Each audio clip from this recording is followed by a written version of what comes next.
है friends, welcome to SGT.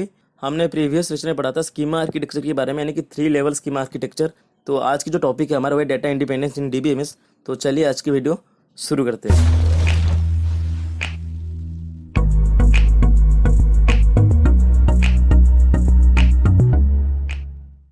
तो चलिए देख लेते हैं डेटा इंडिपेंडेंस होती क्या है।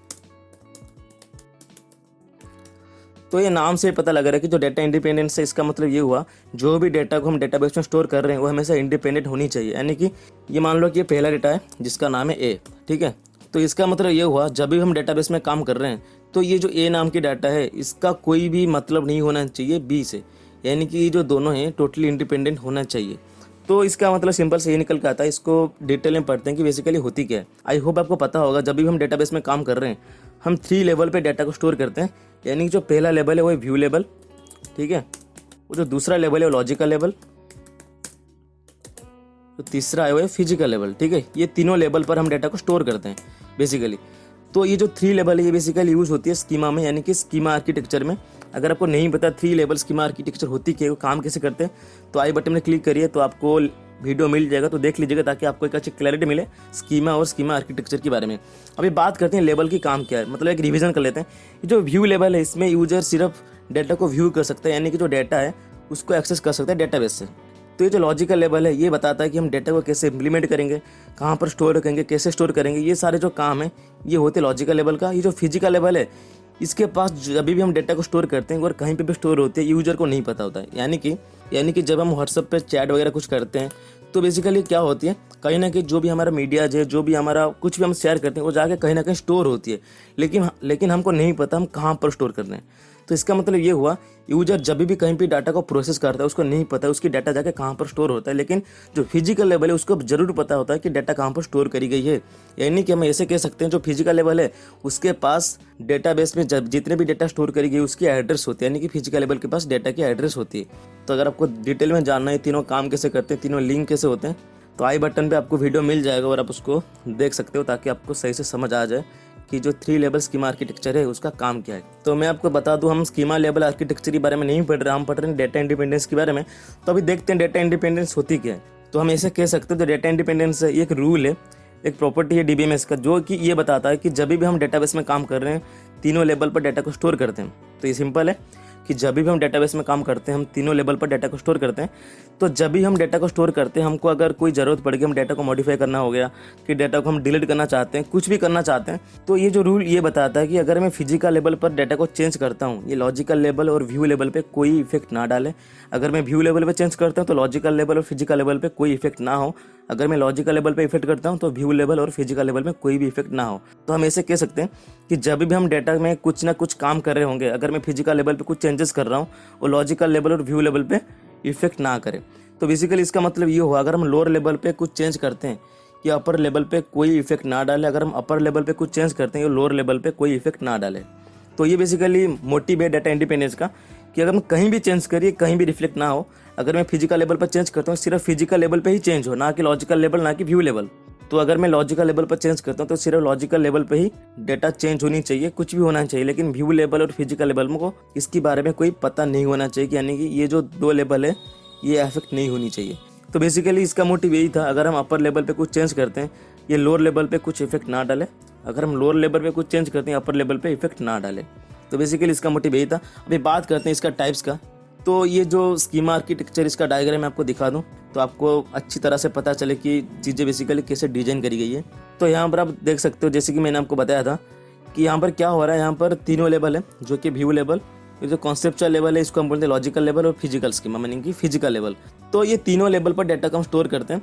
तो ये जो व्यू लेवल है इसको हम बोलते हैं एक्सटर्नल लेवल, क्योंकि यहाँ पर यूजर आके एक्सेस करता है जो कि एप्लीकेशन प्रोग्राम होती है कि जब भी आप वेबसाइट में या जब भी आप कोई एप्लीकेशन की यूज करते हो तो उसका जो फ्रंट एंड होती है वो आपको सिर्फ विजिबल होता है, लेकिन उसके पीछे क्या बैक एंड में काम करेगी उसको नहीं पता होता है।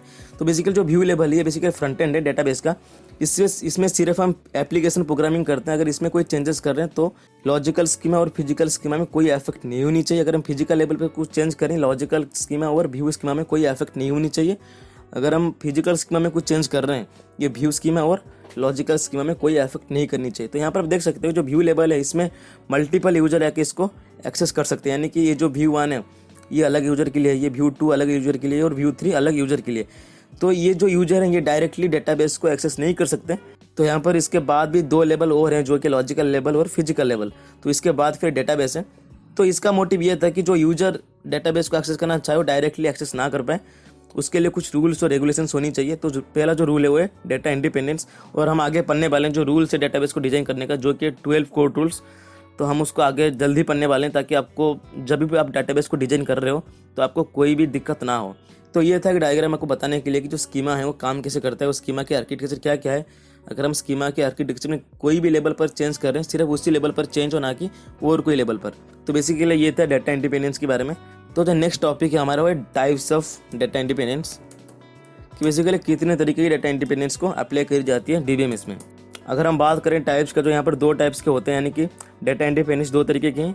जो पहला तरीका है लॉजिकल डेटा इंडिपेंडेंस और दूसरा तरीका फिजिकल डेटा इंडिपेंडेंस। यानी कि जो पहला तरीका है वो है लॉजिकल डेटा इंडिपेंडेंस, जो दूसरा है वो फिजिकल डेटा इंडिपेंडेंस। तो चलिए बात करते हैं लॉजिकल डेटा इंडिपेंडेंस के बारे में कि बेसिकली होती क्या है। जब भी हम डेटाबेस में काम कर रहे होंगे उसके पहले हमको एक स्ट्रक्चर तैयार करना पड़ेगा कि हम डेटाबेस को किस तरह से डिज़ाइन करेंगे। यानी कि जब भी हमको कोई भी एक घर बनानी होती है तो हम पहले क्या करते हैं कि उससे पहले एक डिज़ाइनर को बुलाते हैं कि भाई मेरे को घर बनानी है, इतनी जगह में बनानी है, तो मैं कैसे बनाऊंगा। तो आपको एक पर्टिकुलर डिज़ाइन मिल जाता है घर का। बिल्कुल इसी तरह ही जब भी हम डेटाबेस को डिज़ाइन करते हैं तो डेटाबेस को डिज़ाइन करने के लिए डेटाबेस डिज़ाइनर होते हैं, जो कि डेटाबेस को डिज़ाइन करते हैं। तो उसको हम बोलते हैं लॉजिकल डिज़ाइन, यानी कि लॉजिकल व्यू ऑफ डेटा। ठीक है। तो बेसिकली लॉजिकल व्यू डेटा का काम क्या होती है। तो जब भी हम डेटाबेस में काम करते हैं उसके पहले हमको सोचना चाहिए कि जो भी डेटाबेस होगा किस तरह का होगा, कितने कॉलम्स होंगे, कितने रोज होंगे, और डेटा को हम कैसे यूजर को विजिबल करवाएंगे ताकि यूजर को आसानी हो डेटा को एक्सेस करने में। तो बेसिकली ये बताते हैं कि हम डेटाबेस को कैसे इंप्लीमेंट करेंगे ताकि यूजर को आसानी हो जब भी वो डेटाबेस को व्यू करे। मान लो मैं IRCTC वेबसाइट की बात कर रहा हूँ, तो इसमें क्या होती है कि हम यहाँ पर टिकट्स वगैरह बुक कर सकते हैं ट्रेनों के लिए। तो यहाँ पर मैं मान लो कि जब भी मैं IRCTC वेबसाइट को ओपन करता हूँ तो पहली बात तो मेरे को लॉगिन पेज मिल जाता है। ठीक है। तो यहाँ पर मैं क्या करता हूँ, यहाँ पर मैं लॉगिन करता हूँ। तो लॉगिन करने के लिए कोई ऑथेंटिकेशन की ज़रूरत होती है। मान लो मैंने यूज़र ID दिया, ठीक है। तो बेसिकली यूज़र ID होती है, फिर उसके बाद पासवर्ड होती है, फिर उसके बाद साइन इन या साइन अप के ऑप्शन होते हैं। मान लो कि मैं लॉगिन कर दिया, ठीक है। तो बेसिकली काम कुछ इस तरह से करता है, अगर यूजर ID पासवर्ड दोगे फिर मैच होने के बाद आप लॉगिन कर पाओगे। तो बेसिकली ये एक स्ट्रक्चर है DBMS का, यानी कि लॉजिकल डाटा। तो ये हम कह सकते हैं लॉजिकल व्यू है। अगर लॉजिकल व्यू अच्छा होगा तो जो यूजर होगा वो ज़्यादा अट्रैक्ट होगा। अगर मान लो कि कोई वेबसाइट है तो मैं उसे लॉगिन करना चाहता हूँ, मैं यहाँ पर यूजर ID दे दिया, ठीक है। तो यूजर ID इनपुट करने के बाद यहाँ पर मैंने पासवर्ड इनपुट करा। तो यहाँ पर मैंने पासवर्ड इनपुट करा, तो यहाँ पर आप देख पा रहे हो सिर्फ यूजर ID फिर पासवर्ड, फिर उसके बिल्कुल नीचे लॉगिन ID है। तो जो कि यूजर को ढूंढने में कोई ज़रूरत नहीं कि लॉगिन मैं कैसे करूँ। तो अगर मान लो मैं यहाँ पर यूजर ID पासवर्ड देता, लेकिन लॉगिन में यहाँ पर क्रिएट कर रहा हूँ, ठीक है। तो लॉगिन में कुछ यहाँ पर क्रिएट कर, जो लॉगिन की बटन होती है तो मैंने यहाँ पर क्रिएट करा। तो यूजर को तो जाहिर सी बात है कि यूजर को गुस्सा आएगा, क्योंकि हम यहाँ पर यूजर ID यहाँ से इनपुट करवा रहे हैं, पासवर्ड भी यहीं पर इनपुट करवा रहे हैं, लेकिन जो लॉगिन की बटन है वो यहाँ पर प्रोवाइड कर रहे हैं ताकि यूजर यहाँ पर आके क्लिक करे फिर उसको लॉगिन हो पाए। यूजर को जाहिर सी बात है गुस्सा आएगा, क्योंकि जो डेटाबेस की डिज़ाइन है ये गलत है, क्योंकि जो यूजर उसको सफ़र करना पड़ता है, उसको ढूंढना पड़ता है कि मैं कैसे यहाँ पर लॉगिन करूँ। तो जो डेटाबेस का पहला मोटिव है कि जब भी यूजर डेटाबेस को एक्सेस करे उसको आंखों के सामने हर तरह की डेटा मिल जाए ताकि उसको ढूंढना ना पड़े। तो यूजर को हम कैसे डेटा को विजिबल करवाएंगे, कैसे डेटा को इंप्लीमेंट करवाएंगे, तो ये जो सारी काम होती है लॉजिकल व्यू ऑफ DBMS के अंदर ही होती है। तो इसलिए आपको एक डेमो दे रहा था कि लॉजिकल व्यू होती क्या है। तो फिर चलते हैं अभी लॉजिकल डेटा इंडिपेंडेंस के बारे में, बेसिकली ये क्या होती है। तो चलिए देख लेते हैं लॉजिकल डेटा इंडिपेंडेंस होती क्या है। अगर हम बात करें डेटाबेस की, तो डेटाबेस का मतलब क्या होता है, कलेक्शन ऑफ डेटा, ठीक है।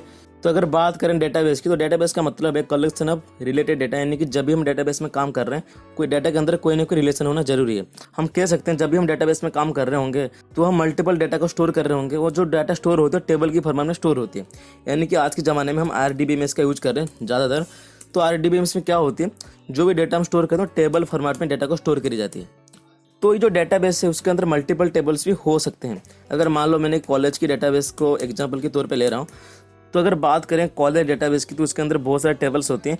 तो मान लो सिर्फ मैं स्टूडेंट टेबल क्रिएट कर रहा हूँ, एग्जांपल ले लेते हैं स्टूडेंट टेबल, और मैं दूसरा टेबल कर रहा हूँ एम्प्लॉय टेबल, ठीक है। तो यहाँ पर हम क्या कर रहे हैं, एक डेटाबेस क्रिएट कर रहे हैं जिसके अंदर दो टेबल अवेलेबल है, जो कि स्टूडेंट टेबल और एम्प्लॉय टेबल।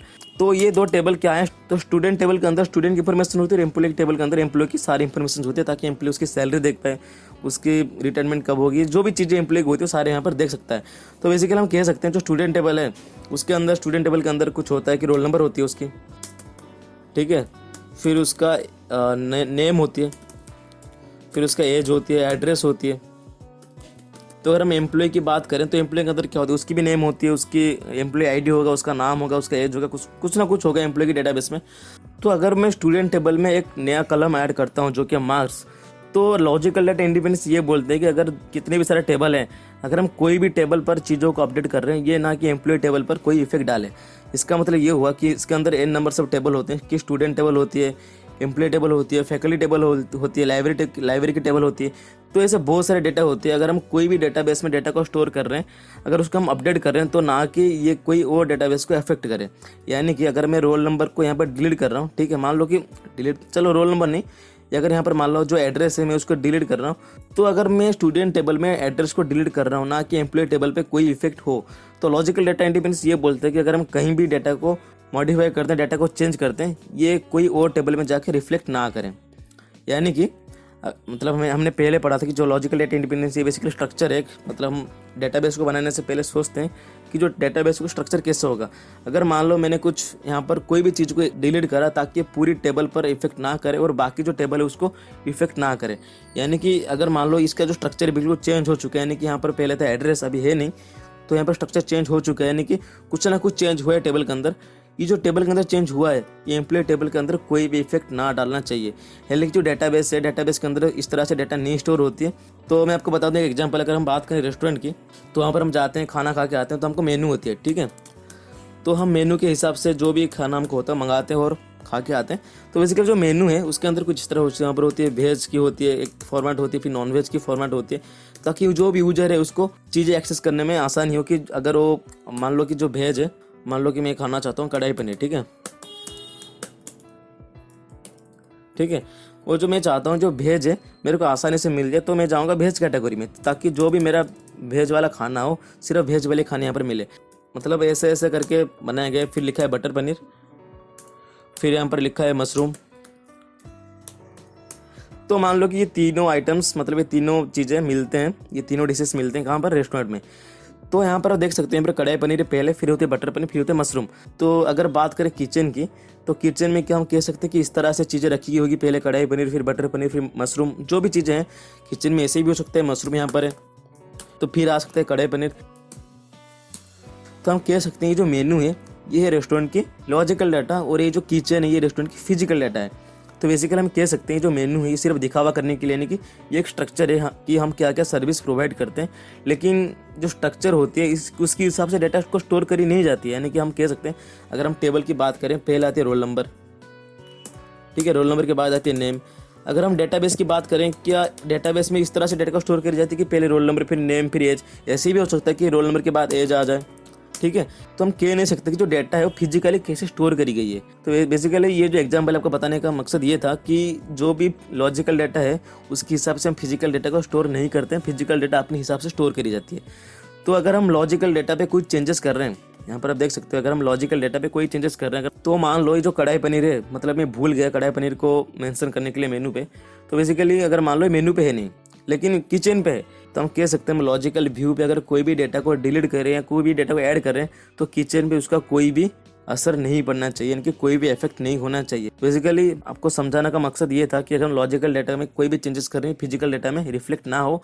फिजिकल डाटा नहीं है, लॉजिकल डाटा में अगर मल्टीपल टेबल्स है, उन टेबल के बीच में कोई भी इफेक्ट नहीं होनी चाहिए। तो बेसिकली ये था लॉजिकल डाटा इंडिपेंडेंस की। लॉजिकल डाटा इंडिपेंडेंस का मतलब ये है कि अगर हम लॉजिकल डाटा में कोई भी चेंजेस कर रहे हैं, फिजिकल डाटा में इफेक्ट ना करें।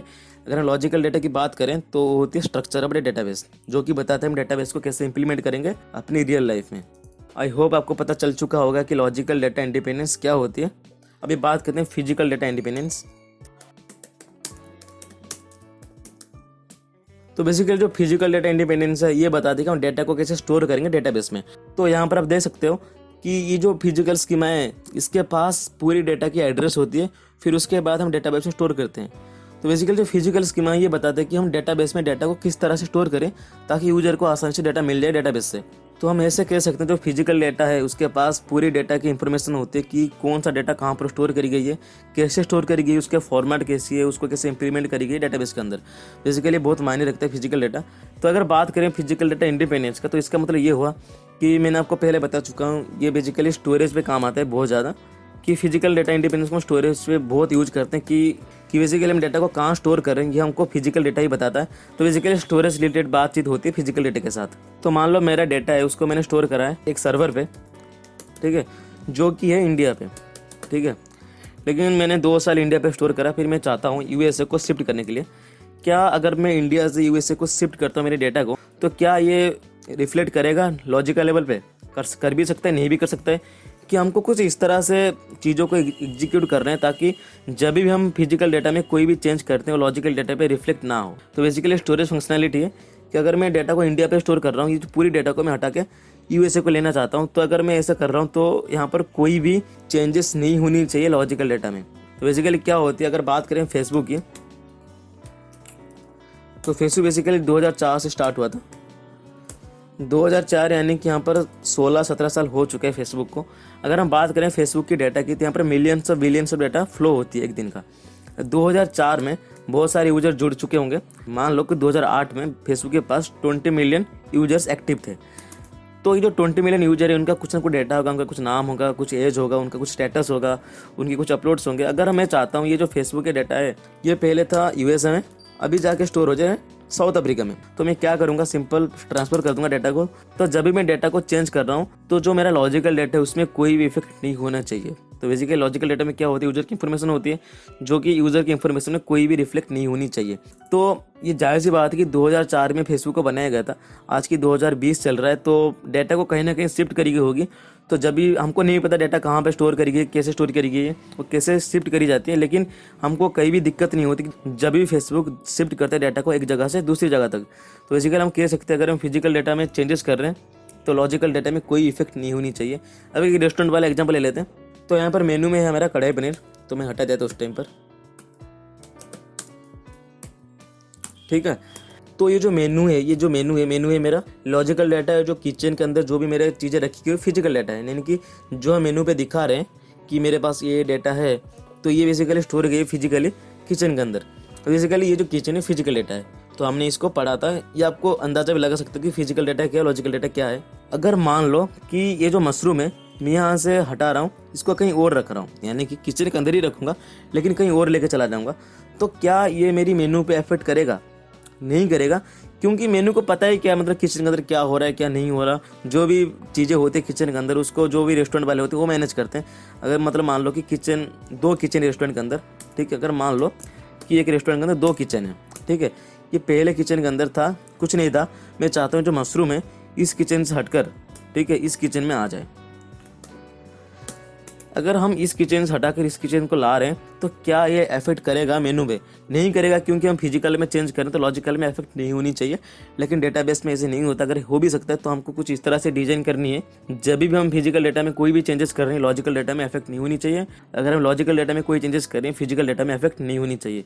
तो ये था एक छोटा सा लेक्चर आपको बताने के लिए डेटा इंडिपेंडेंस होती है कि उस काम कैसे करती है। वो हम कह सकते हैं तो डेटा इंडिपेंडेंस है, ये एक रूल है डेटाबेस का कि हमको डेटाबेस को इस तरह से डिजाइन करनी है कि अगर हम फिजिकल डेटाबेस में कोई भी चेंजेस कर रहे हैं लॉजिकल डेटाबेस में उसका इफेक्ट ना हो। अगर हम लॉजिकल डेटाबेस में कोई भी चेंजेस कर रहे हैं फिजिकल डेटाबेस में उसका इफेक्ट ना हो। तो बेसिकली ये था एक छोटा सा लेक्चर आपको बताने के लिए डेटा इंडिपेंडेंस होती है कि उसके टाइप्स क्या क्या हैं। तो आई होप आपको सारी चीज़ें यहाँ पर समझ आ गई होगी। तो अगर आपको लगता है कहीं ना कहीं आपके काम की चीज़ आपको कहीं ना कहीं हेल्प करता है तो बेसिकली आपकी दोस्तों के साथ शेयर करिए और चैनल को सब्सक्राइब करिए ताकि आपको आने वाले अपडेट सारे मिलता रहे। तो आज के लिए बस इतने, मिलते हैं नेक्स्ट वीडियो में। Thanks for watching, have a good day.